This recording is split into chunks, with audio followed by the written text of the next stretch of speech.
Hey everybody, Kevin Duffy here of the Boston Herald, joined by Guregian, Patriots beat columnist at Gillette Stadium. We're days away from what I think should be a highly compelling AFC Championship game, one of the most fascinating matchups that I've covered since joining the Patriots beat in 2014. Patriots at the top-seeded Chiefs. If Gronk wasn't on the field as the safety in the last second against Miami, this AFC title game might be here at Gillette, which would make an enormous difference, in my opinion. So Pats have to go on the road. It's not going to be easy. We'll talk about the three keys for them, starting with the defense of Tyreke Hill and Travis Kelce. The Patriots have done a pretty good job on Kelce in past matchups. Tyreke Hill, though, totally different story. I think he had 142 yards and 3 touchdowns in this Week 6 game this season. He had, I believe, over 160 yards receiving in the Week 1 game in 2017. So they have not been able to figure him out. To me, you've got to prioritize Hill. You've got to take him away and maybe live with whatever Kelce does. Yeah, you wrote a terrific piece in the Herald this week about, is it possible to stop both? I think they've done a good job, as you said. They basically get physical with Kelce at the line and then, take their chances.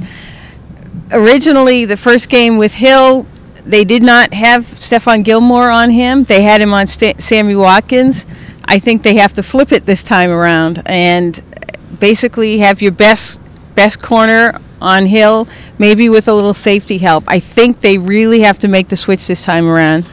Yeah, usually Stephon Gilmore will take the taller of the two receivers. He's pretty tall and athletic himself. He's built to cover those 6'4" perimeter receivers. Right. But in this case, by far the best player in the passing game receiver is Tyreke Hill.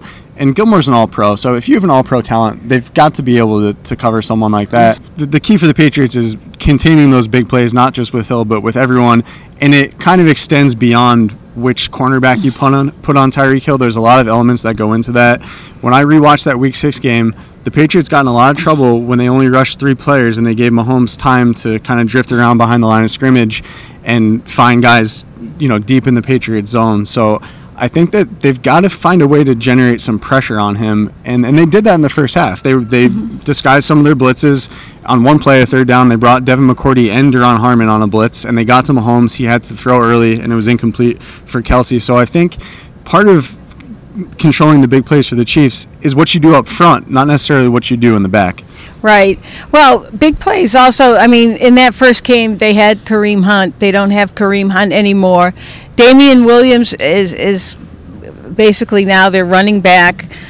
He's not quite as explosive a player as Kareem Hunt, but hey, if they can't stop him at the line of scrimmage, he can bust free for a big play. He can catch the ball out of the backfield. Again, you have to contain him. Special teams, they had a 97-yard kick return in that game. Yep. You can't allow those type of plays. Yep, absolutely. And for the final key, we will flip to the other side of the ball. Patriots offense last week, 47 touches and targets for Rex Burkhead, Sony Michel, and James White.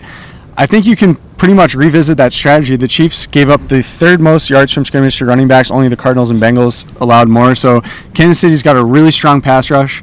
Other than that, they're pretty vulnerable all across the defense. So I think the way to combat that pass rush, running up the middle with Sony Michel, throwing short to James White. Yeah, as I wrote today, just kind of rinse, repeat. Do the same exact thing. Eat them up with those chunk plays from the running backs. Yep. Feed Sony Michel in the backfield.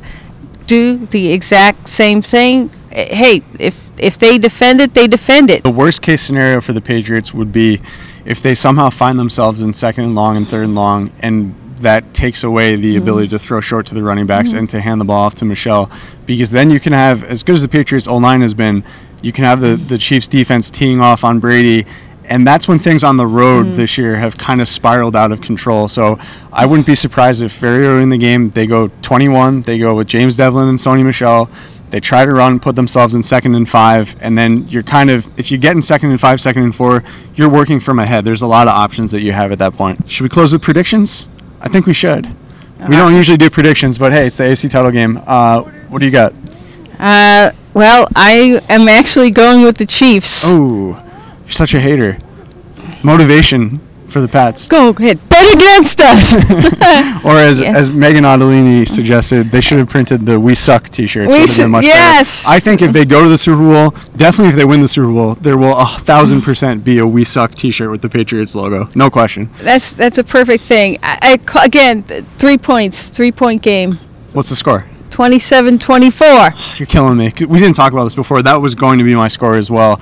By who? Chiefs. I will pick the Oh, Chiefs. so don't look at me like that, mister. The way the Patriots played last weekend has almost swayed me to pick the me Pats. too. Because all season long, just watching the Patriots play on the road, for whatever reason, they've been a totally different team. I just thought all season long, like, they're not going to go into Arrowhead and win. It's just not going to happen. But they are coming together. They're playing the best football of their season easily here in January. So I almost picked the Patriots, but I got to go with the body of work. It's going to be a tough environment. I think Kansas City offensively just has a little bit too much. I feel like you can keep them in check for, 40 minutes of that game, but I feel like there's going to be a point where they're making a big play, and the Patriots offense is going to have to match that.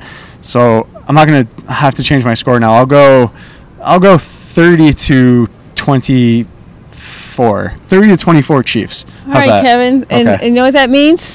We both suck. Yes, we do. All right. We will talk to you guys from Arrowhead. You can see all of our coverage on bostonherald.com.